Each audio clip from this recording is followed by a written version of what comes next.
فضل بن ربیع بیان کرتے ہیں، میں ایک مرتبہ سفر حج میں خلیفہ ہارون الرشید کے ساتھ تھا۔ واپسی پر جب ہمارا گزر کوفہ سے ہوا تو دیکھا کہ حضرت بہلول دانا رحمۃ اللہ علیہ ایک جگہ کھڑے ہیں اور بہت بلند آواز سے چیخ رہے ہیں۔ میں نے ان سے کہا، خاموش ہو جائیے، خلیفہ ہارون الرشید تشریف لا رہے ہیں۔ یہ سن کر وہ خاموش ہو گئے۔ پھر جب خلیفہ ہارون الرشید کی سواری قریب آئی تو آپ رحمۃ اللہ علیہ نے زور سے کہا، اے امیر المومنین، ذرا میری بات سنیے۔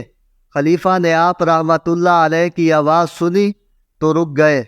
حضرت بہلول دانا رحمۃ اللہ علیہ نے فرمایا، اے امیر المومنین، مجھے ایمن بن نائل رحمۃ اللہ علیہ نے حدیث سنائی کہ حضرت قدامہ بن عبداللہ رضی اللہ تعالیٰ عنہ نے فرمایا، میں نے رسول اللہ صلی اللہ علیہ وسلم کو وادی مینا میں دیکھا کہ آپ صلی اللہ علیہ وسلم ایک سادے کجاوے میں تشریف فرما تھے، اور وہاں نہ مارنا تھا، نہ ادھر ادھر ہٹانا تھا، اور نہ ہی یہ کہ ایک طرف ہو جاؤ۔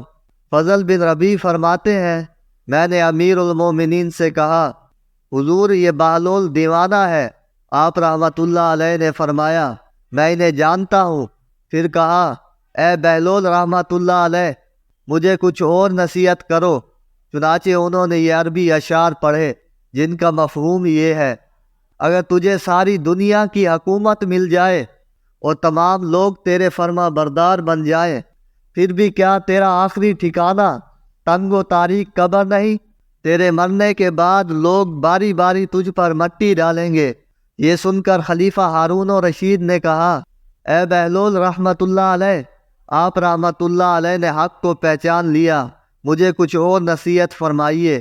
آپ رحمۃ اللہ علیہ نے فرمایا، اے امیر المومنین، جس کو اللہ نے حسن اور مال دیا اور پھر اس نے اپنے آپ کو گناہوں سے محفوظ رکھا اور اپنے مال کو اللہ عز و جل کی راہ میں خرچ کیا تو اس کا نام نیک لوگوں میں لکھ دیا جاتا ہے۔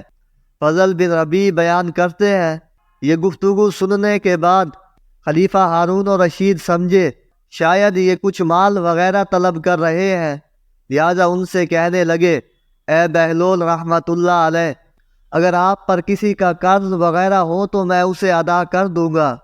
تو انہوں نے فرمایا، اے امیر المومنین، ایسا ہرگز نہ کر، کیا تو قرض کو قرض کے بدلے ادا کرنا چاہتا ہے؟ جا اور جا کر حقداروں کو ان کا حق ادا کر، اور پہلے اپنے نفس کا قرض اتار۔ بے شک تیرے پاس ایک ہی زندگی ہے، جب تو مر جائے گا تو پھر دوبارہ دنیا میں نہ بھیجا جائے گا۔ پھر امیر المومنین رحمۃ اللہ علیہ نے کہا، اے بہلول رحمۃ اللہ علیہ، میں آپ رحمۃ اللہ علیہ کے لیے کچھ وظیفہ مقرر کرنا چاہتا ہوں۔ تو آپ رحمۃ اللہ علیہ نے فرمایا، اے امیر المومنین رحمۃ اللہ علیہ، ایسا ہرگز نہ کر، مجھے میرا اجر وہی پروردگار دے گا جو تجھے نوازتا ہے۔ ایسا ہرگز نہیں ہو سکتا کہ میرا پروردگار تجھے تو رزق دے اور مجھے میرے رزق سے محروم رکھے۔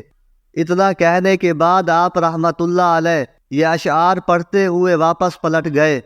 میں نے اللہ عز و جل پر بھروسہ کیا اور میں اس کے سوا کسی اور سے امید نہیں رکھتا۔ لوگوں کے پاس رزق نہیں بلکہ رزق کے خزانے تو اللہ عز و جل ہی کے پاس ہیں۔